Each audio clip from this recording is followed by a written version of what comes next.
Hey guys, tonight we begin with something painful, poetic, and incredibly strange. The justice system of medieval Europe, a civilization known for its towering cathedrals, illuminated manuscripts, and yes, some of the most creative punishments ever devised by human imagination. The medieval world didn't just lock people away when they broke the law. They transformed punishment into art, into theater, into lessons that entire communities would remember for generations. So, before you get comfortable, take a moment to like the video and subscribe, but only if you genuinely enjoy what I do here. And let me know in the comments where you're tuning in from and what time it is for you. It's always fascinating to see who's joining us from around the world. Now, dim the lights, maybe turn on a fan for that soft background hum, and let's ease into tonight's journey together.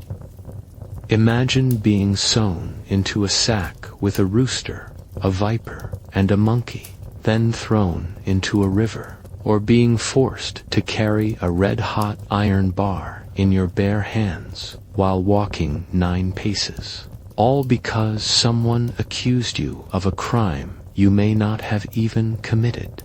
These weren't the acts of men. This was medieval law, and in their world, punishment was both divine judgment and public spectacle. So what were some of the strangest, most brutal, and occasionally bizarre ways medieval Europe kept order? Let's begin. When people think of medieval punishment, they often picture the rack, the gibbet, and executioners in black hoods. Not exactly a civilization known for its gentle approach to criminal justice. But here's the thing. Medieval courts didn't just swing axes at anyone who annoyed them. They had a legal system, and it was surprisingly complex, ritualistic even, brutal, absolutely, but not random. Medieval justice had rules, traditions, and a structure that would make modern lawyers dizzy. Laws were based on a mixture of Roman legal codes, Germanic tribal customs, and Christian moral teaching. These laws were passed down through generations, written in Latin manuscripts that only the educated clergy could read. And while there weren't any law schools as we know them, there were judges-trained clerics, nobles, and legal scholars who took their roles very seriously. No powdered wigs, just robes, and an excellent memory for the endless variations of divine judgment. And yes, they had courts of appeal. You could argue your case to higher authorities, though your chances were slim if the community already saw you as that person who stole the church's silver twice. Judges were often bishops, abbots, or noble lords, people considered wise, experienced, and divinely appointed to dispense justice. They weren't above taking bribes, sure, but if you were caught bribing them, you could be excommunicated, stripped of lands, or worse. So really, everyone played the game carefully.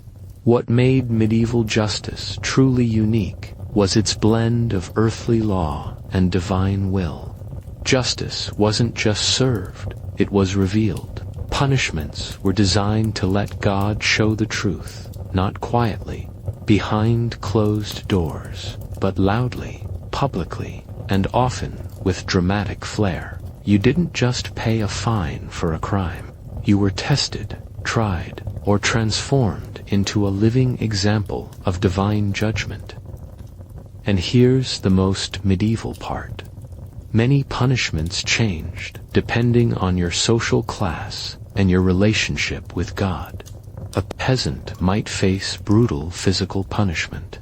A priest who did the same thing might face spiritual penance. A noble could lose titles, lands, or face ritual humiliation designed to strip away their honor. So no, medieval justice wasn't chaotic, It was complex, symbolic, public, and deeply theatrical.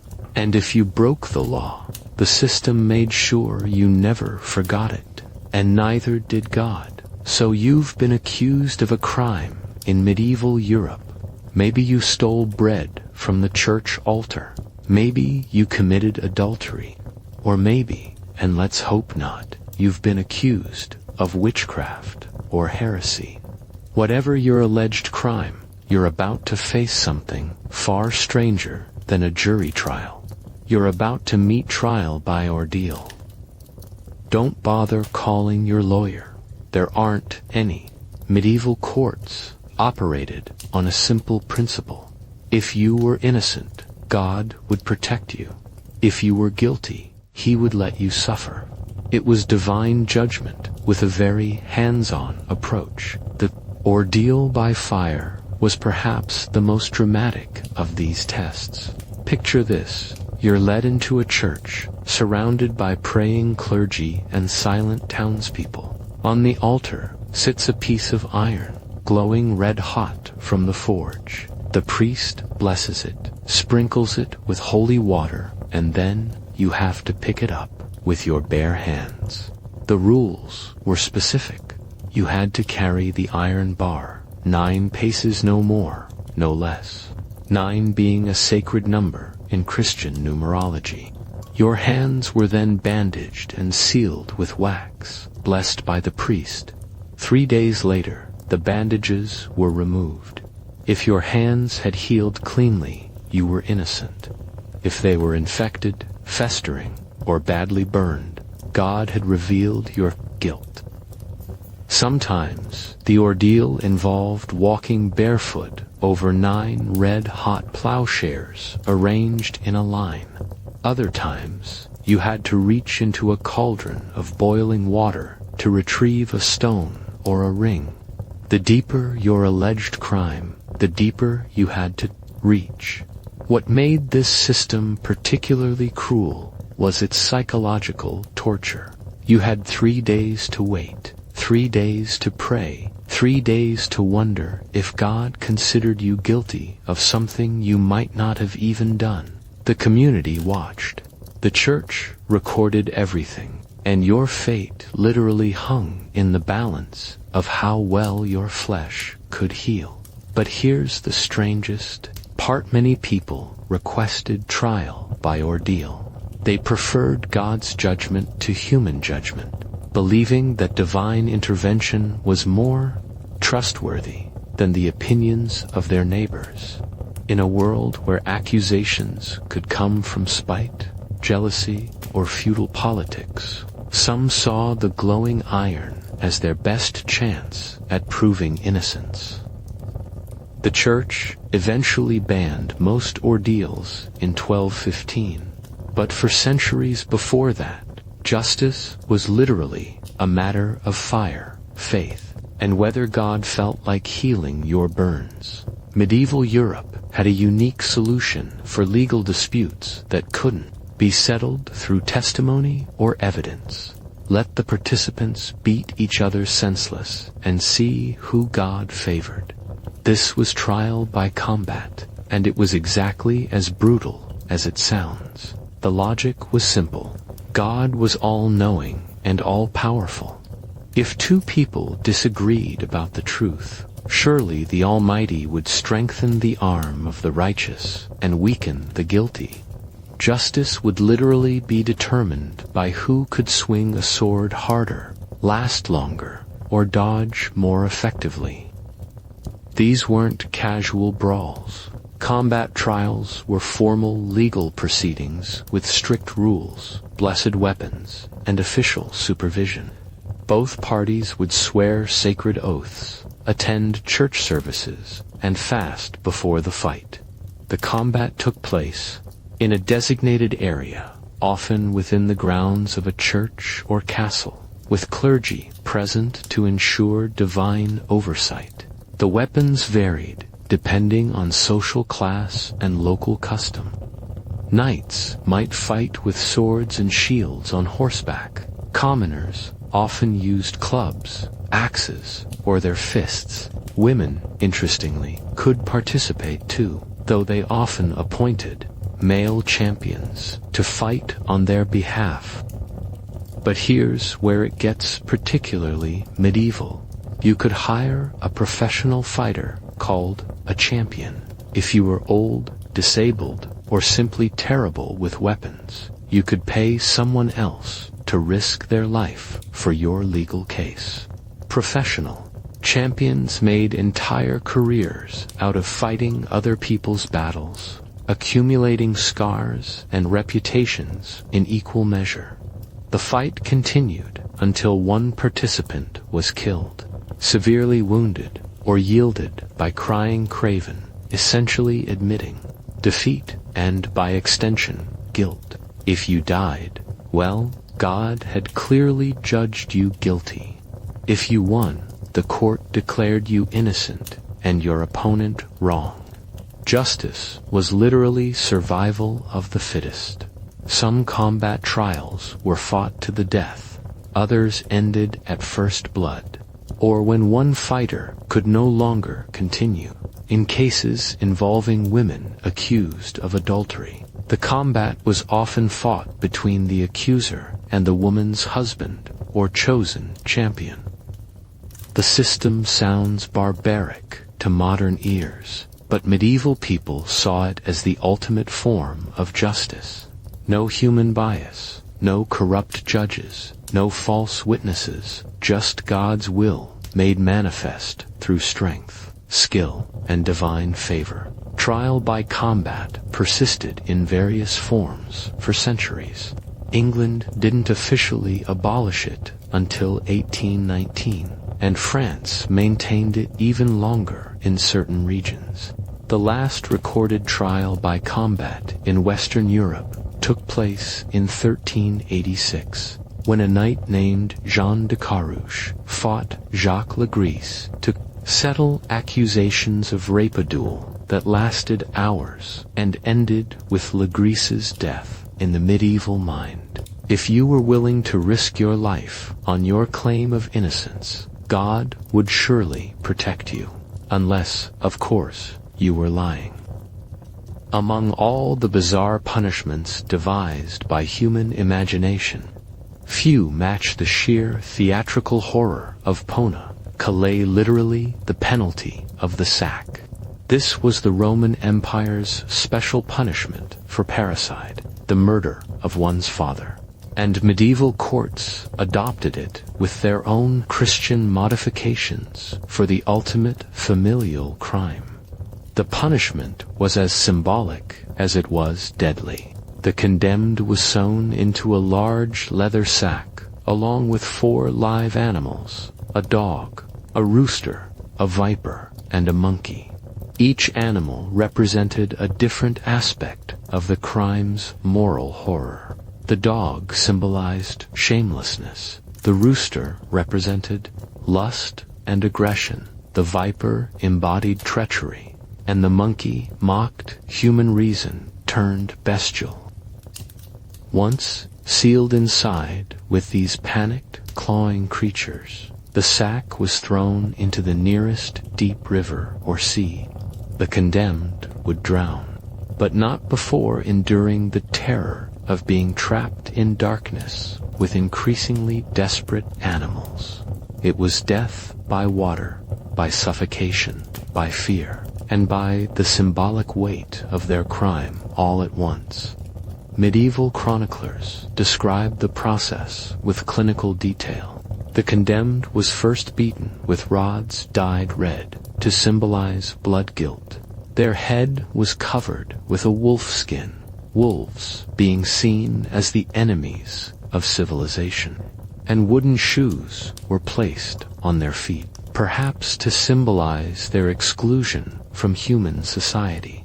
The sewing was done with special thread, sometimes blessed by priests, and the sack itself was often made from the hide of a white bull, considered pure.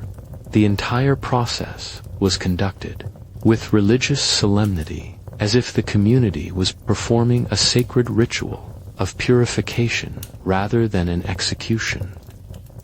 What made this punishment particularly medieval was its emphasis on divine judgment and cosmic balance.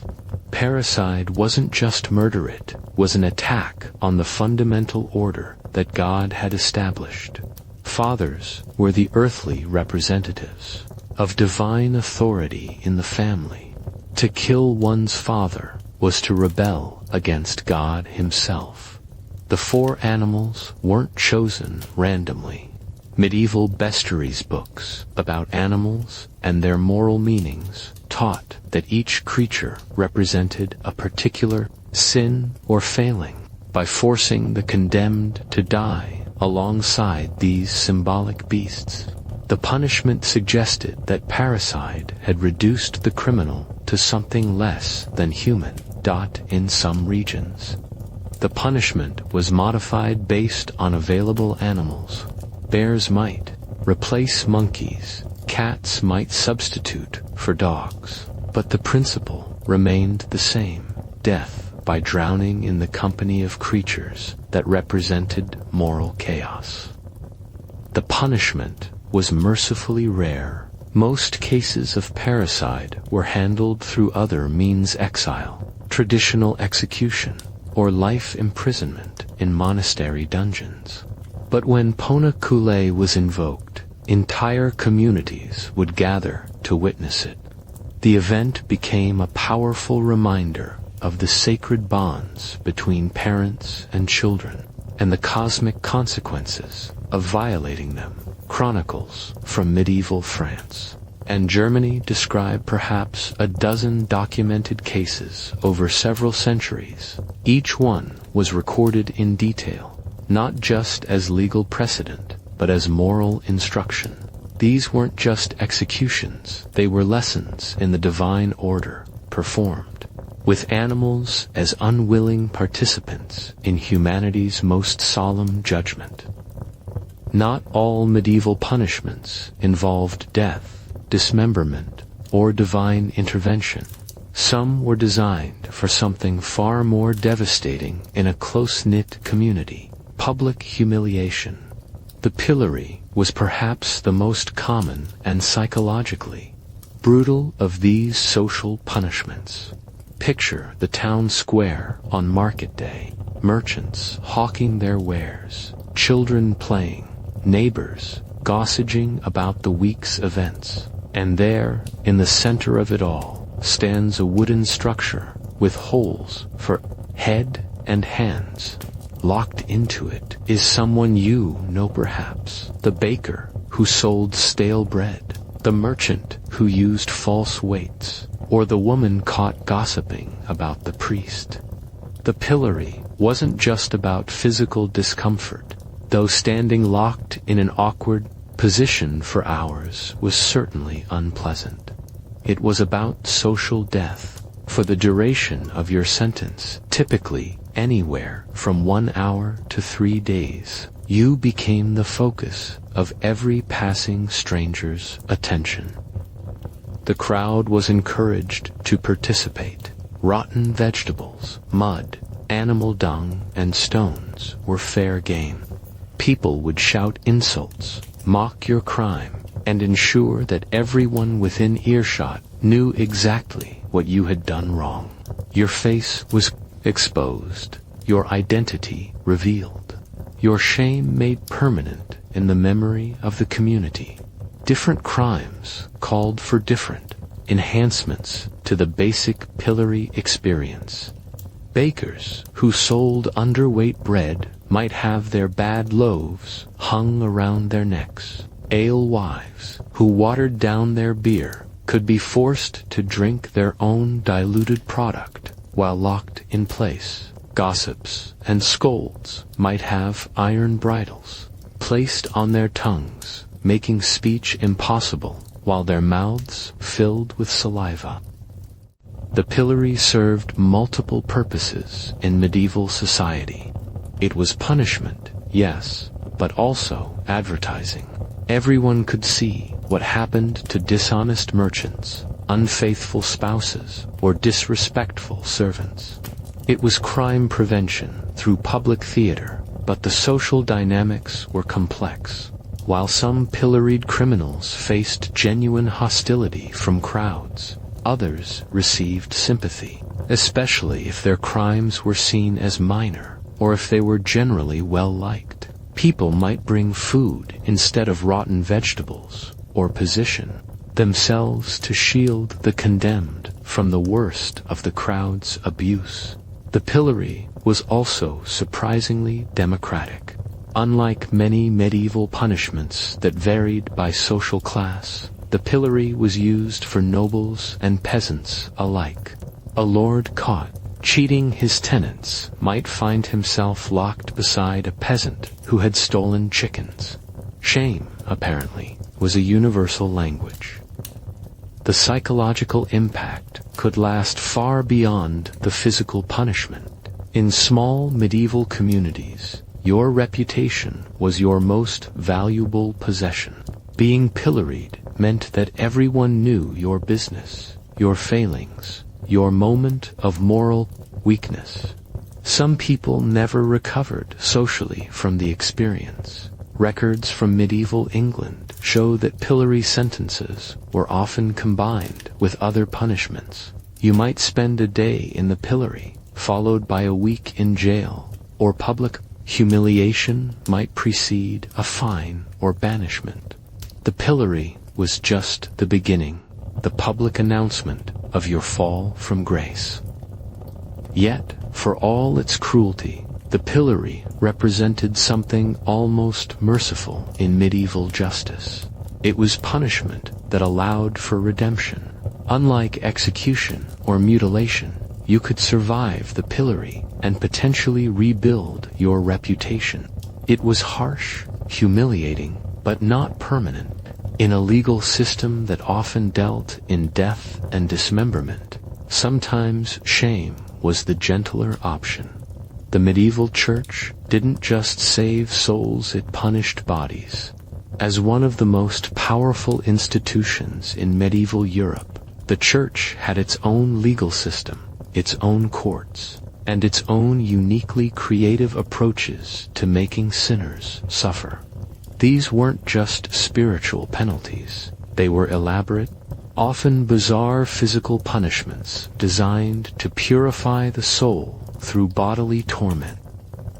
Take the punishment for adultery among clergy. Priests who broke their vows of celibacy faced more than just confession and penance. They might be forced to walk naked through the streets of their parish, carrying a candle and publicly confessing their sin at every church they passed. The journey could take days, with the priest sleeping in the open, begging for food, and enduring the mockery of the very people he had served. For the sin of simony buying or selling church offices, punishment could be even more theatrical. The guilty cleric might be forced to lie face down on the church floor during every service for months, allowing parishioners to step over them on their way to communion. They became living carpets, human reminders of what happened when you tried to purchase divine favor with earthly coin. Excommunication was the church's ultimate weapon, but it came in different degrees of severity. Lesser excommunication meant you couldn't receive the sacraments. Greater excommunication meant you were spiritually dead to the community. No one could speak to you, trade with you, or even acknowledge your existence. You became a ghost walking among the living. But some church punishments were purely physical.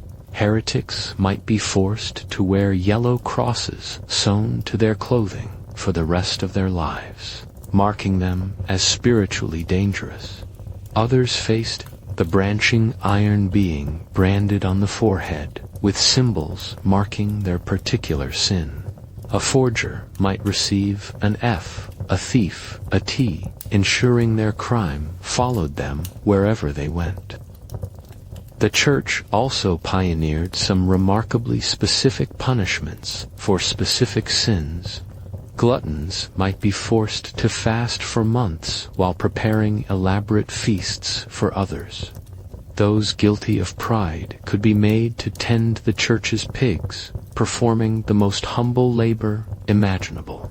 Wrathful people might be bound and forced to remain silent during the most provocative circumstances the church could arrange.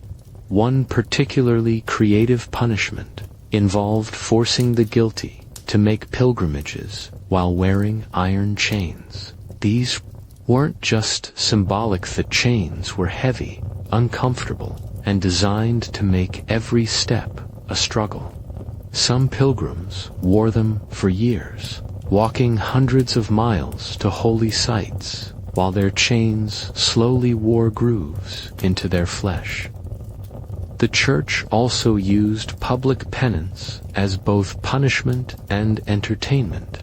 Sinners might be forced to stand outside the church during services, explaining their crimes to everyone who passed. They became living sermons, walking examples of what happened when you strayed from righteousness. But perhaps the strangest ecclesiastical punishment was the trial by consecrated bread. If someone was accused of lying under oath, they would be forced to eat a piece of blessed bread.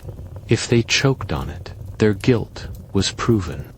If they swallowed it easily, they were innocent. The church believed that God would literally prevent the guilty from consuming his body. These punishments reflected the medieval understanding that body and soul were inseparably connected.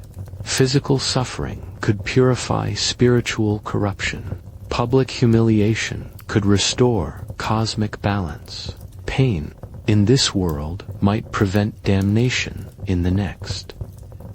The church's legal system operated parallel to secular courts, sometimes competing with them for jurisdiction over the same crimes. A person might face both church and state punishment for the same offense, doubling their suffering in the name of complete justice. Medieval society had a particular problem with women who talked too much. Not just casual conversation where talking about women who gossiped, spread rumors, argued with their husbands, or criticized their neighbors too loudly. For these crimes of tongue, medieval justice devised one of its most degrading punishments, the scold's bridle. Also known as the branks, the gossip's bridle, or the brank. This device was an iron cage designed to fit over a woman's head like a helmet. But this wasn't just about restraint, it was about silencing. A metal plate or spike was positioned to press against the tongue, making speech painful or impossible. Some versions had bells attached, so the wearer's every movement announced her shame to the community. The bridle wasn't just worn at home. Women sentenced to the scold's bridle were often paraded through town, led by a chain like livestock, while townspeople mocked and jeered. The journey might include stops at the market square, the church steps, and the homes of anyone the woman was accused of offending with her words. The psychology behind the punishment was particularly cruel. Medieval society valued women's silence as a virtue. A good woman spoke little, obeyed much, and kept her opinions to herself.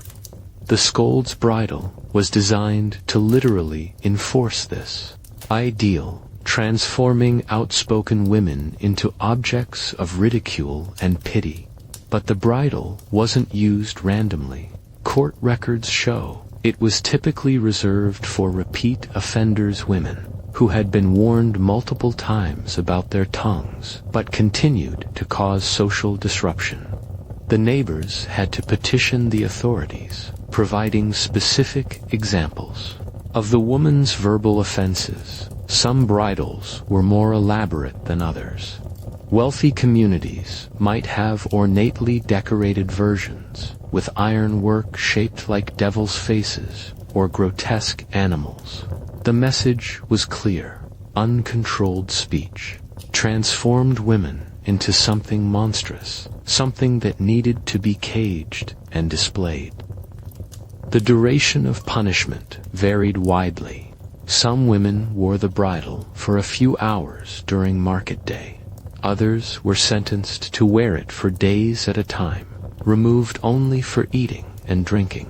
In extreme cases, repeat offenders might wear modified versions for weeks, though this was rare. What made the scold's bridle particularly medieval was its combination of physical discomfort and social humiliation. The iron was heavy, the fit was intentionally poor, and the metal parts often caused cuts and bruises. But the real punishment was psychological, being reduced to an object of entertainment for the entire community. The bridle was also used for other speech-related crimes. Women who blasphemed might wear versions with religious symbols. Those who lied in court could be sentenced to bridal punishment as an alternative to more severe penalties. Market women who cheated customers or used false advertising might find themselves bridled and displayed in the very squares where they conducted business. Interestingly, some regions developed male equivalents for men guilty of similar crimes.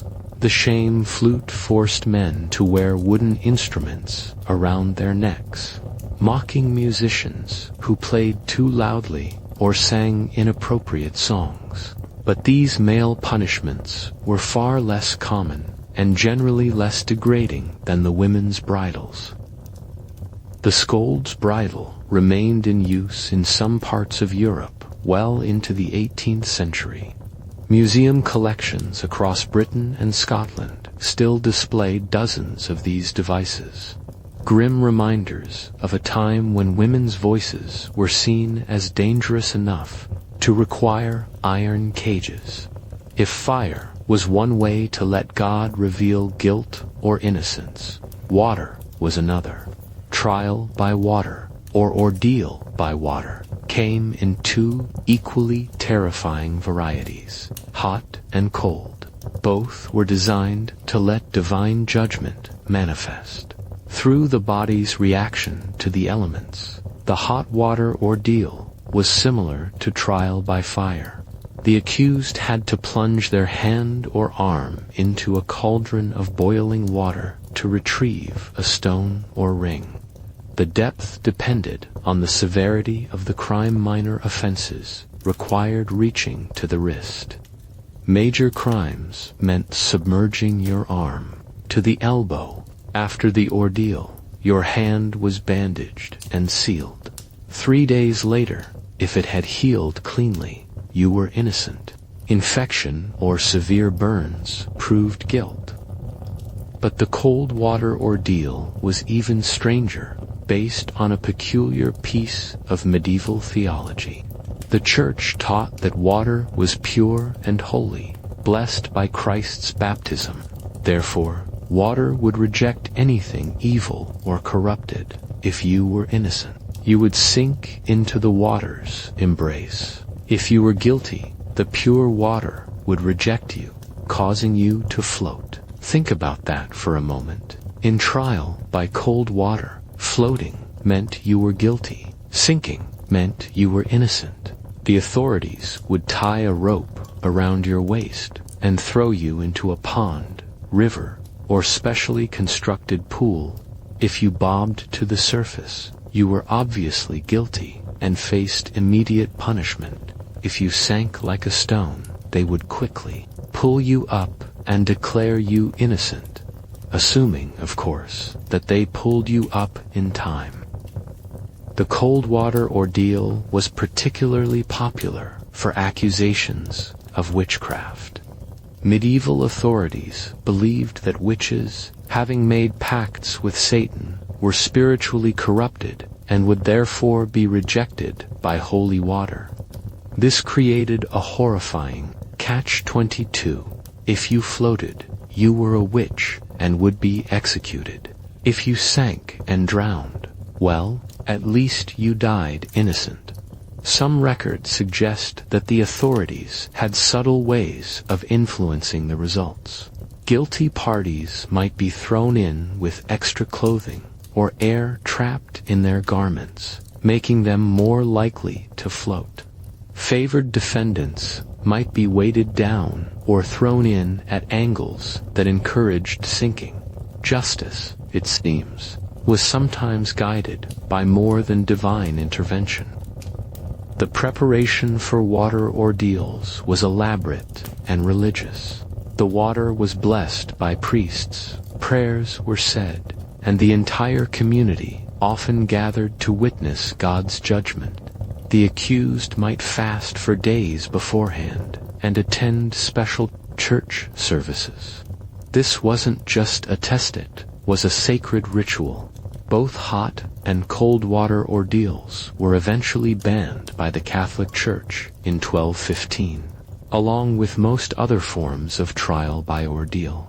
Pope Innocent III declared that God's judgment shouldn't be forced through such artificial means. But by then, centuries of innocent people had been scalded, drowned, or permanently injured in the name of divine justice. The transition away from ordeals marked a major shift in medieval legal thinking.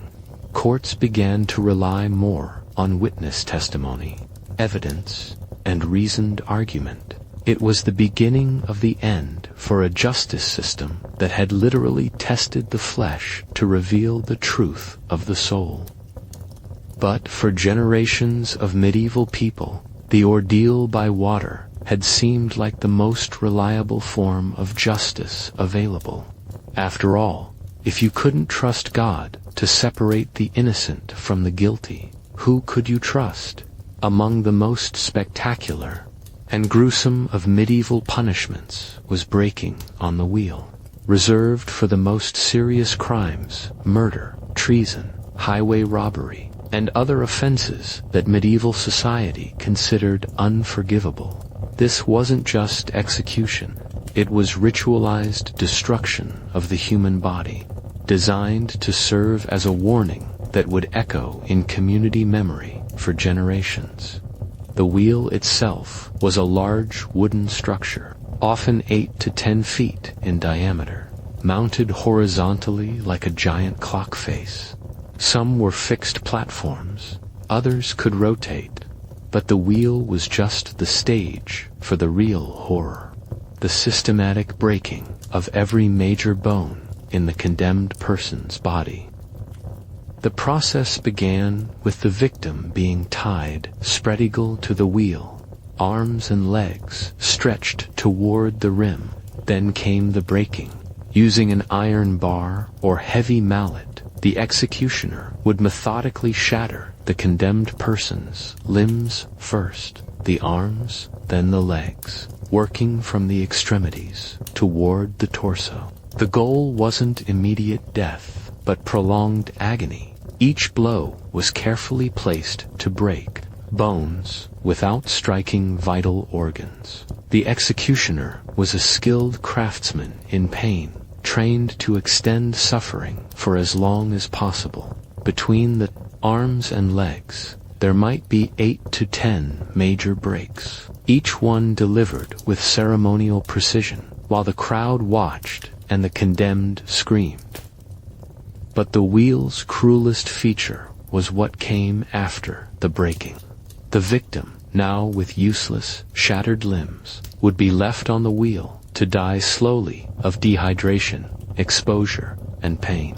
This could take hours or even days. Some were displayed at crossroads or city gates, their broken bodies serving as warnings to anyone considering similar crimes. In some regions, the wheel was elevated on a pole, turning the dying person into a human scarecrow. Birds might attack the helpless victim, adding another layer of horror to the punishment. The sight of a person dying slowly on the wheel, crying out in pain, was meant to be unforgettably deterrent that would prevent crime through sheer terror. The breaking itself followed specific rituals. In many regions, the condemned was allowed to confess their crimes publicly before the punishment began. Priests might offer last rites, though the timing was crucial too early, and the person might die of shock too late, and they might be too far gone to receive spiritual comfort. Some regional variations were even more elaborate. In parts of Germany, the wheel punishment might be preceded by flesh tearing with red-hot pincers. In France, the condemned might have their limbs broken in specific patterns that corresponded to their crimes. Highway robbers might have their arms broken first, symbolizing their use of violence for gain. Mercy, when it existed, came in the form of secret instructions to the executioner. A judge might quietly order the executioner to strike a fatal blow to the chest or neck after only a few limb breaks, ending the suffering quickly. This was called the coup de grâce, the blow of mercy, though it was rarely advertised to the watching crowd. The wheel was also used for display after death. Broken bodies might be left on wheels for weeks, weathering and decomposing as warnings to travelers. Some city gates had permanent wheels, where the remains of executed criminals were displayed until they fell apart or were eaten by scavengers. Records suggest that wheel punishment was relatively rare, reserved for the most heinous crimes, and usually applied only to repeat offenders or those whose crimes had shocked the community. But when it was used, entire regions would hear about it. The story of a breaking wood spread from town to town, serving its purpose as a deterrent long after the victim had died. The punishment was finally abolished in most of Europe during the 18th and 19th centuries, as Enlightenment thinking turned against such spectacular cruelty. But for centuries, the wheel had been medieval justice at its most theatrical and terrifying. A reminder that some crimes were considered so heinous that even death wasn't punishment enough. Medieval society was obsessed with matching punishments to crimes, and nowhere was this more creative than in the various masks of shame used to humiliate specific types of offenders. These weren't just restraints, they were walking theater, transforming criminals into living symbols of their particular moral failings. The drunkard's cloak was perhaps the most elaborate. Habitual drunkards might be forced to wear a wooden barrel with holes cut for their head and arms. They would walk through town in this makeshift clothing, unable to sit comfortably or move with dignity. The barrel was often painted with scenes of drunken debauchery or inscribed with mocking verses about the dangers of ale. 4 men caught cheating on their wives. Some regions employed the horns of factual animal horns attached to a metal headpiece. The symbolism was obvious. The unfaithful husband was literally horned, marked as someone who had brought dishonor to his marriage. He might be forced to wear these for days while conducting his normal business, ensuring everyone knew of his moral failing. Bakers who sold underweight bread faced the bread cholera heavy wooden yoke hung with the very loaves they had tried to pass off as full weight. They would walk through the market wearing their substandard products, advertising their dishonesty to every potential customer. The weight of multiple loaves made the punishment physically exhausting as well as humiliating. Musicians who played too loudly or at inappropriate times might face the shame flute, a wooden wind instrument chained around their neck. But this wasn't a playable instrument.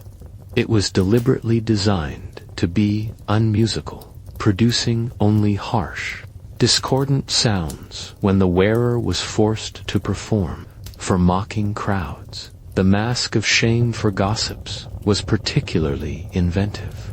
These iron masks were designed to look like grotesque faces, devils, pigs, or other animals associated with the particular sin.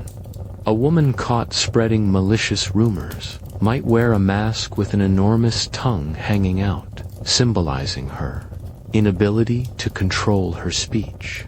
Thieves faced their own specialized shame, where the thief's collar was a heavy iron ring worn around the neck, often inscribed with their crime and sometimes chained to weights that made movement difficult. Some versions had bells attached, so the wearer announced their presence wherever they went. For those guilty of pride or vanity, the punishment might involve wearing deliberately shabby clothing or having their hair cut in humiliating patterns. A vain woman might be forced to shave her head and wear a hat shaped like a fool's cap. Proud merchant might have to dress in peasant rags while conducting his business. The masks and shame were served multiple purposes beyond simple humiliation.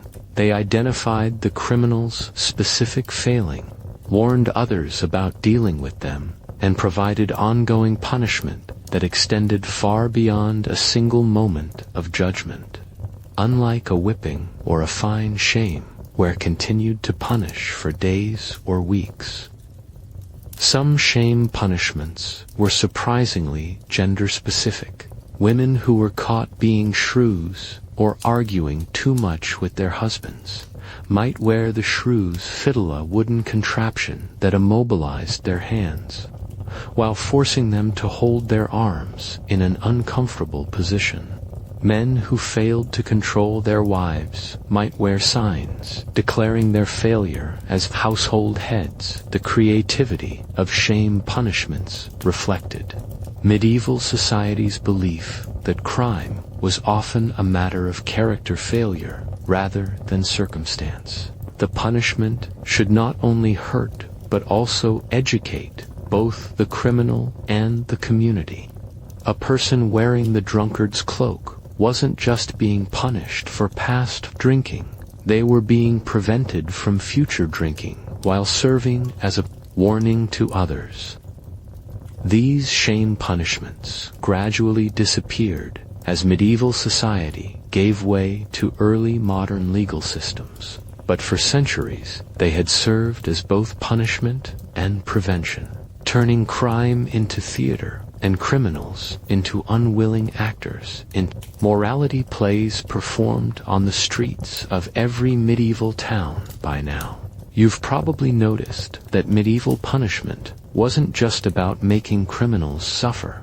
It was about making sure everyone else watched. The medieval justice system was built on the principle that punishment should be a public event, a form of community theater where the audience was just as important as the performers. Every execution, every pillory session, every shame march was designed to draw crowds. Town criers would announce upcoming punishments like festival organizers advertising entertainment. Markets would adjust their schedules around major executions. People would travel from neighboring villages to witness particularly notorious criminals receive their due. This wasn't casual cruelty. It was calculated social engineering. Medieval authorities understood that the fear of public humiliation could be more powerful than the fear of physical pain. In small communities where reputation was everything, being publicly marked as a criminal could be a fate worse than death. The timing of public punishments was carefully orchestrated. Market days were preferred because they guaranteed the largest crowds. Holy days were avoided unless the crime was particularly heinous or related to religious offenses. Some punishments were scheduled to coincide with festivals or fairs, ensuring maximum visibility. Different crimes received different levels of theatrical treatment. A simple thief might be quickly pilloried and forgotten, but a murderer, traitor, or which would receive the full spectacle processions through the streets, elaborate speeches, religious ceremonies, and punishments designed to last for hours. The crowd's participation was not only allowed but encouraged. People were expected to throw things at criminals in the pillory, to jeer at those wearing shame masks, and to mock anyone being marched through town in disgrace. This collective participation turned punishment into a community bonding experience, everyone united in their rejection of criminal behavior. But the system also had subtle ways of controlling crowd behavior. Authorities wanted enthusiasm, not riots. Guards were always present, not just to prevent escapes, but to ensure the punishment didn't get out of hand. Too much violence from the crowd could kill the criminal prematurely, depriving the community of the full lesson. The church played a crucial role in these public spectacles. Priests would offer commentary on the spiritual dimensions of the crime, explaining how the punishment restored cosmic balance. They would lead prayers for the criminal's soul, while also emphasizing the moral lessons the community should learn. Women and children were encouraged to attend these events, which might seem shocking to modern sensibilities. But medieval society saw public punishment as education. Children who witnessed the consequences of crime would be less likely to commit similar offenses when they grew up. Mothers would point out criminals to their children, using the moment as a teaching opportunity about morality and consequences. The social dynamics were complex and revealing. While most of the crowd came to jeer and condemn, some criminals received unexpected sympathy. A thief who had stolen bread for his starving family might find people slipping him food during his pillory sentence. A woman condemned for adultery might receive flowers from other women who understood the desperation that led to her crime. These moments of compassion were tolerated by authorities because they served a purpose to us. They showed that mercy existed alongside justice, that society could distinguish between malicious criminals and those driven by desperation. It was a subtle form of social education in the crowd when to be harsh and when to be forgiving. The aftermath of public punishments was just as important as the events themselves. Stories would spread through the community and beyond, carrying the lessons far from the original location. A particularly spectacular execution or creative punishment might be talked about for years, serving as a deterrent long after the criminal was forgotten. Medieval punishment was never just about the individual criminal. It was about the health of the entire social order, maintained through shared experience of justice, collective participation in moral judgment, and the unforgettable theater of consequence made visible for all to see. As Europe slowly emerged from the medieval period and entered the Renaissance, attitudes toward justice began to shift.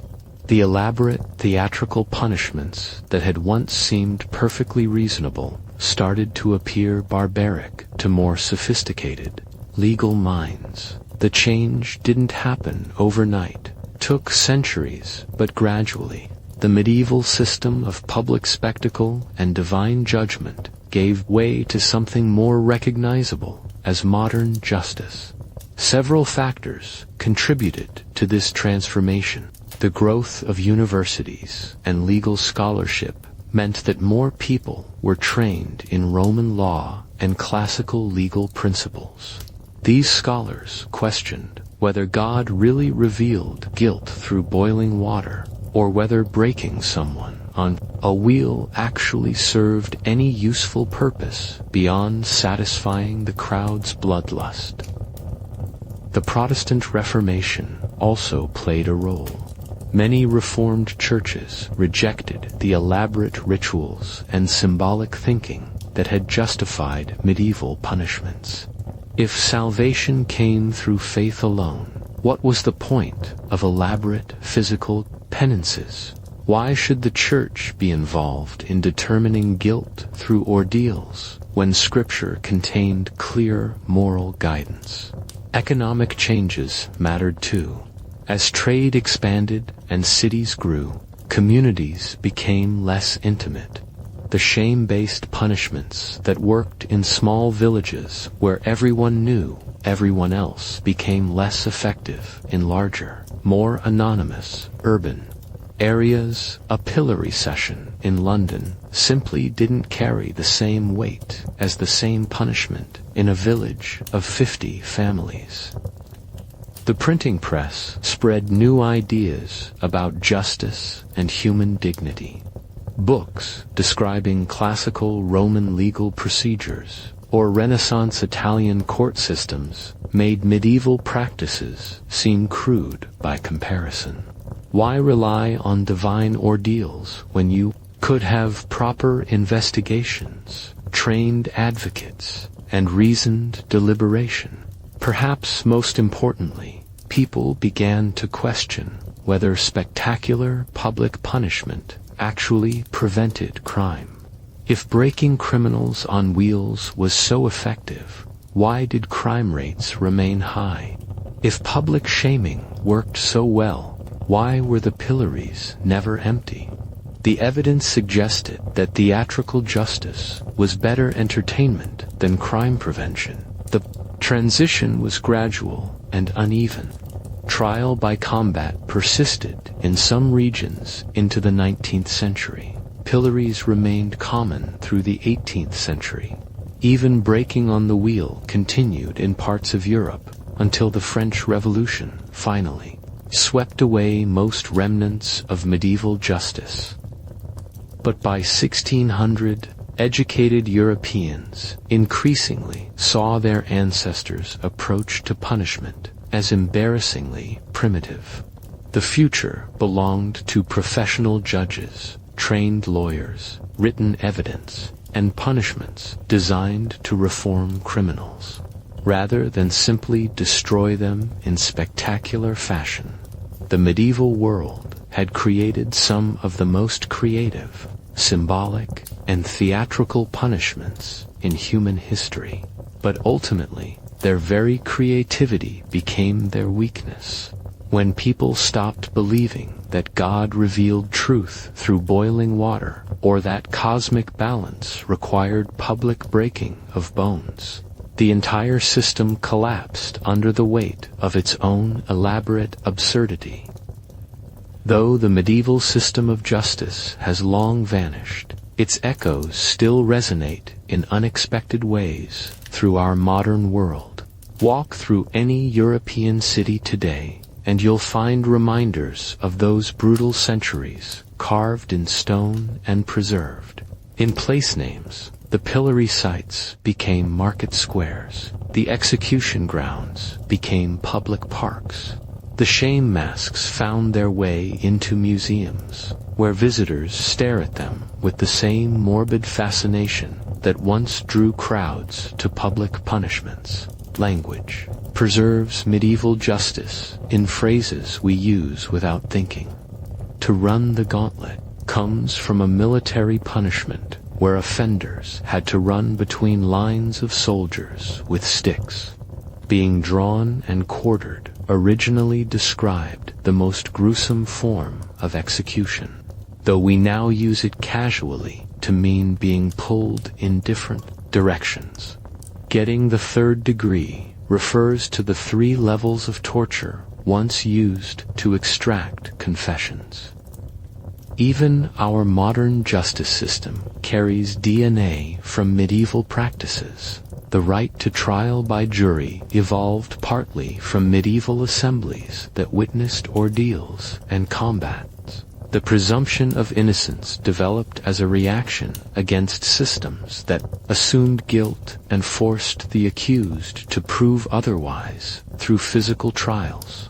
The exclusion of forced confessions grew from recognition that torture produced false admissions rather than truth.